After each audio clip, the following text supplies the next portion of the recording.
यहाँ की मुख्य लीला राधा कृष्ण की शादी लग्न ब्रह्मा जी ने कराई। पूरे ब्रज में देखोगे तो कृष्ण के हाथों में बंसी मिलेगी, सामने देखो बंसी नहीं। कन्हैया जी राधा रानी की चुटकी लेके मांग भर रहे हैं, जैसे शादी के समय वर वधू की मांग भरता है। शादी के समय ब्रह्मा जी पंडित बने, नारद जी ने राधा रानी को कन्यादान दिया। दूसरी कथा सामने देखो, घनघोर मुंजट वन था, मूंज का जंगल था, मूंजे घास होती है। तो कृष्ण भगवान गाय बछड़े को मूंज में चरा रहे हैं, तो राक्षसों ने आग लगा दी, गाय जल रहे बछड़े जल रहे हैं। तो कृष्ण भगवान ने अपने मुख से अग्निपान आग को पिया है, जिसको दावा अग्निपान लीला के लिए अग्नि का पान किया है। तीसरी कथा स्टार्टिंग में देखो, दाऊ जी ने यहाँ प्रलंबासुर नाम का राक्षस था, उसका वध किया है। चौथी कथा सामने दुर्वासा ऋषि का विग्रह विराजमान है। दुर्वासा ऋषि यहाँ तपस्या किया करते थे, तो कृष्ण की सखियाँ मथुरा से दुर्वासा ऋषि को भोजन कराने आए। हाँ, यहाँ पांचवी कथा बहुत ही महत्वपूर्ण है, ध्यान से सुन लो। सामने चौक में कुआ है, बैलकूप पाप में। इस कूप को कृष्ण भगवान ने बंसी से खोद कर प्रकट किया है। कंस का चचेरा भाई था बच्चासुर राक्षस, जो बछड़े का रूप धारण करके यहाँ कृष्ण के गाय बछड़ों में मिल गया था, तो कृष्ण भगवान ने उसका वध किया। तो कृष्ण भगवान को जो गौ हत्या का दोष लगा है, तो कृष्ण भगवान ने सारे तीर्थों का आह्वान किया है। ये यमुना नदी का किनारा है, कृष्ण भगवान ने बंसी मारी है, कुआ प्रकट हो जाता है, कृष्ण भगवान उसमें विराजमान हो जाता है। सारे तीर्थ अपना रूप धारण करके सुंदर कलशों में जल ला कर कृष्ण को स्नान कराते, तो उनका पाप दूर होता है। इसके बाद में कृष्ण भगवान ब्रजवासी गोपी बाल सखा को भंडारा देते हैं, भंडारे से भांडीर मन हो जाता है। इस समय आप देखोगे तो कुएं का जल कालेपन पर है, लेकिन सोमवार की मास पड़ती है, जिसको सोमवती अमावस्या कहते हैं। सोमवार को प्रातः 4 बजे से साढ़े 6 बजे तक ऑटोमेटिक जमीन से दूध की धार निकलती है, और इस कूप का जल ऐसे हो जाता है जैसे दूध का रंग। इस कूप के दो साइड में 2 हौद कुंड बने हुए हैं। इन कुंडों में से कूप पर स्नान करने वाले संत महात्मा का नहाने धोने का पानी एकत्रित होता है।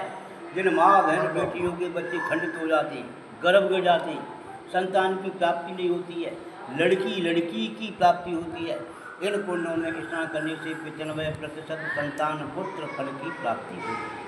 ये 5 कथाएँ भांडी वन की। नंबर 1 राधा कृष्ण की शादी लग्न ब्रह्मा जी द्वारा।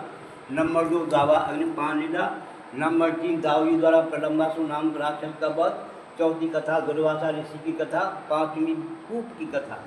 इन 5 कथाओं का संक्षिप्त विवरण गर्ग संहिता पुस्तक में जो गर्गाचार्य द्वारा लिखी है, गर्गाचार्य जी वासुदेव जी के कुल पुरोहित थे। अगर इन सारी कथाओं को विस्तार से पढ़ना है तो 18 प्राणों में एक प्राण है ब्राह्मण वैवर्त प्राण गीता प्रेस गोरखपुर का, उसमें भांडी वन की सारी लीलाओं का विस्तार से वर्णन है। ब्राह्मण वैवर्त प्राण में कथाओं का सारांश जो 5 लाइन काल से ध्यान से सुनो। एक झाड़ के नीचे राधा कृष्ण बैठे आपस में वार्ता कर रहे हैं। कृष्ण कहते राधे सुनो, यह भांडीर वन जो मेरा गुप्त निकुंज नित्य क्रीड़ा स्थली वृंदावन है। जो भक्त आकर कूप पर स्नान करके मेरा दर्शन करेगा तो मेरे लोक को प्राप्त होगा। जो भक्त कूप का चरणामृत लेकर मेरा दर्शन करेगा तो देवलोक इंद्रलोक को प्राप्त होगा। और जो भक्त यहाँ बैठकर छात्र माधुपुरी प्रसाद ग्रहण करेगा तो जाने अनजाने सारे पापों से मुक्त हो जाएगा। इस बात को सुनकर राधा रानी घबरा गई, बोली प्रभु आपने इतनी बड़ी बात कह दी।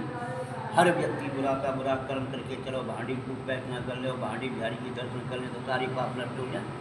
इस तरह से भक्तों की भीड़ लग जाएगी और हमारी आपकी नित्य मिलन क्रीड़ा का केंद्र होने का बाधा उत्पन्न। तो कृष्ण कहते हैं राधे मैंने पहले बोला है गोपनीयम, यह भांडीर मंजू मेरा गुप्त निकुंज नित्य क्रीड़ा स्थली वृंदावन है।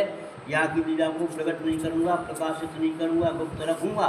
जब वह भक्त कम से कम 10 बार ब्रज में घूम जाएगा और उस पर विशेष कृपा करूँगा तभी आप दर्शन के लिए आएगा, नहीं वृंदावन से वापस हो जाएगा।